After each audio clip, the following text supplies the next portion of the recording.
Alright, so I got another video here on the Insta360 1RS with the 4K boost mod. As you can see here, I've got a ND filter on the lens. Didn't have this on the original review because this wasn't out yet. In fact, this is still not out. This is a prototype ND filter, and so I'm not going to really talk about the ND filter itself in this video. I'm going to talk more about the settings that you should probably use to process the video to get the best results, and I'll put best in quotes here. Is basically my opinion as to what is the best approach to getting the best video out of this particular combination of the 1RS with the 4K boost mod. Now, your opinion might be different. Let me know if you feel like there's a better way of doing it. Let me know in the comments below. Convince me if it's better, and I may make a follow-up video and try that out. But this is what I've tried a few different methods, and this is what I've found so far. One of the methods that I can tell you right now doesn't work is Gyroflow. I don't know, for some reason, with the video footage that comes out of this camera, Gyroflow is not able to handle it. As soon as I try to load the video, it just crashes, and that's on the latest RC5. So if you're watching this video in the future and version 10's out, obviously what I'm saying here doesn't apply. So, let me know what version of Gyroflow you're using that got to work down in the comments below if you're watching this sometime in the future. I tried RC5 at the time of the recording of this video. As soon as I loaded the video file, it just crashed and the app just closed. So I'm not able to show you that. Hopefully maybe in a future video I'll be able to update that process, and I think that'll probably result in some pretty good video, but right now I don't know because I can't get it to work. So what I'm showing you is what I'm able to do with the tools that I have available to me currently. So if you don't know what ND filters are, basically they're like sunglasses for your camera. Because the action cameras have a fixed aperture, the only way to control the shutter speed is to basically make the image darker and to let less light in, so you can reduce the shutter speed so you can get that nice motion blur. And especially for FPV, when you're flying around, you want that sort of natural motion blur. And basically most people try and follow the 180-degree shutter rule. Basically it's twice the frame rate. So if you're running a frame rate of 30 frames per second, then you want your shutter speed to be 1/60, which is what I've done in this video for these examples. Now, I'll explain here. You might want to, in some scenarios, use auto shutter, auto ISO, if you're going to be moving in and out of dark to bright areas. Maybe not so much for this camera. It seems to be okay in terms of handling the overexposure problems, but in some situations you may want to do that. But for this particular case, I locked in my shutter speed and my ISO. Okay, so for the original review, I basically used the regular video mode and recorded everything in 4K 30 with all auto settings. You can bring up the manual settings here on the right side by swiping over, and then you can see everything's in auto. You can see here it shows you the current shutter speed, so it's like 1/30 with the currently have this ND filter on. If you pull that off, you can see how the shutter speed will adjust. It's in auto mode now. It goes from 1/30 to 1/100.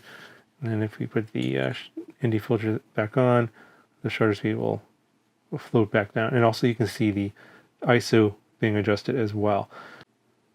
So the mode I'm going to be using here for this video for my best settings is not going to be the in-camera flow state stabilization. I'm going to switch this over to post. Click on here, click on the flow state. I'll switch it over to post. And there's two modes. So there's 16:9 4K, and there is with different from frame rates, and then you have the 4:3 4K with different frame rates. So what I actually like to do is actually do the 4:3, which will produce a 4:3 video. And it's going to be a 4000 by 3000 resolution video, which at that point I will stabilize it in the app, and it will remain as a 4:3 video. So you go into the Insta360 Studio app, and in the app I just basically selected flow state stabilization to stabilize the video, because of course the gyro data is still saved. And then for the field of view, I chose ultra wide in this scenario, and then I exported it out as a 4000 by 3000 video. And then the resulting file I actually converted to 16 by 9 using a program called SuperView, and which actually kind of simulates the GoPro SuperView effect. And I actually made a video on how to do that for any kind of 4x3 video. I made this video a while back. I will link that video in the video description. You can go and watch that because I don't want to have to re-explain that whole video. It's like a 10-minute video in this one. But that's essentially what I did, is I exported it as a 4:3 video, then converted to 16 by 9 manually using SuperView. And that, I think at that point, that got me, I think, the closest thing to what looks like GoPro results, in my opinion. You guys can look at it at the video footage and judge it for yourself. Let me know what you guys think in the comments below.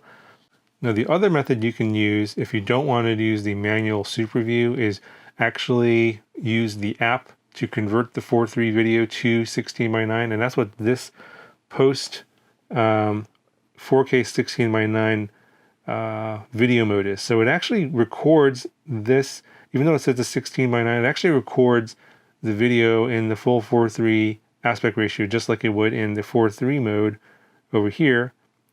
With the exception, it must put some kind of metadata in the video file so that when it loads into the Studio app, it converts it right away into a 16 by 9 video file. And when I looked at the different field of view options for this video file, I actually liked the FPV field of view better. It had, I don't know, it just seemed like it had less distortion in the center compared to the ultra wide field of view when it was being stretched to 16 by 9. Just it looked a little off to me. So that's what I chose. And that's the second clip that you're going to see in terms of the example, in terms of what you might be able to get. Now, the second example here with the basically doing everything inside the Studio app, I use the same ND32 filter with the same settings, and the settings were ISO 125 and shutter of 1/60. But this flight was, I guess, it was a little bit overcast, slightly. There's some little bit of clouds in the sky, a little bit hazy. So the shutter speed was actually a little bit slower compared to the first flight, where it was completely sunny and like no clouds in the sky. And so you're going to get more motion blur with a slower shutter speed. So you'll notice a little bit different, and that you'll notice a little bit of a difference there because it'll be a little bit darker with, and it looks in some scenarios a little bit more blurry because of the slower shutter speed. That's because I use the same ND32.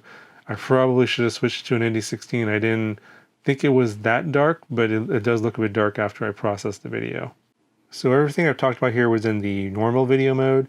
I have not actually done anything in the active HDR video mode because the manual settings don't seem to be working the same. So you go in here and you have your 4K. Only 16 by 9 is available. There's no post or flow state options. So it's basically in-camera stabilization only. And if you swipe over for your manual settings, all you have available to you is your white balance. And that's the only setting that you can fix. So you can do either a manual white balance, or you can swipe all the way over and do auto. And that's the reason why I did not do anything with the active HDR video mode, because there's basically nothing to do. Basically, you just put it into 4K 16 by 9 30 frames per second mode, and basically your only options are either to lock the white balance or not lock the white balance. Now, I think you can still get better results in that mode with an ND filter. So what you should probably do is, go into, in terms of trying to figure out what ND filter to use, and this applies to the other mode as well. We'll go back to regular video mode, and as I mentioned, as I showed you before, what you can do is you can put the camera into auto, and it'll show you the shutter speed. And so what you want to do is, actually I'm inside here, so I can't show you this, but when you're outside, put on one of the ND filters and see what the shutter speed is in auto, and you'll see oh, am I close to the 1/60 range? One will give you a better number than the other. So You know, typically if it's really sunny, ND32, and if it's maybe a little bit overcast, ND16. Those are probably a good general rule, but you can always check the shutter speed here on the screen with the ND filter that's actually on, and to sort of test to see which shutter speed you should pick.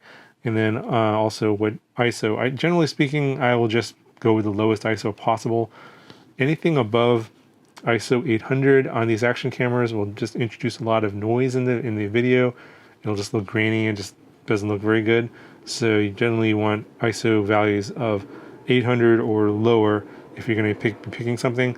Sometimes what you need to do if you're kind of in between an ND16 or ND32 is go with like the darker ND32 and then bump up your ISO a little bit, which is what I did on that one day. It was super bright, but when I went to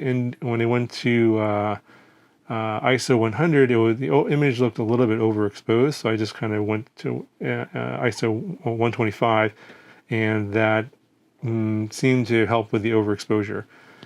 So you gotta kind of play around with it basically and look at the screen and kind of make your own judgments as to what the correct settings are going to be.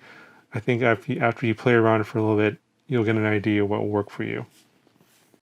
All right, so that's going to do it for this video. You know, I think that this is probably going to be the best way to approach getting the best possible video out of this setup. Currently, may have another video later on Gyroflow in terms of getting a different kind of image stabilization look. If I ever figure that out, I'll make another video on that later. But I do want to let you guys know that there is still a spring sale going on at Insta360. If you're interested in the Go 2, for example, you can pick up some free accessories, etc., like the ND filters, all that.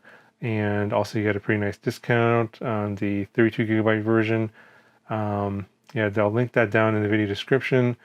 And they'll have some other things on sale as well. I think the 1X2 is on sale as well. I don't believe the 1RS is currently on sale because that's a brand new camera. But let me know what you guys think of the two example videos, you know, in terms of the sort of the field of view look, the image stabilization, also the image quality, and also, you know, how effective did the ND filters look in terms of making the video look better to you compared to no ND filters. Let me know all those things down in the comments below, and I'll talk to you guys in the next video.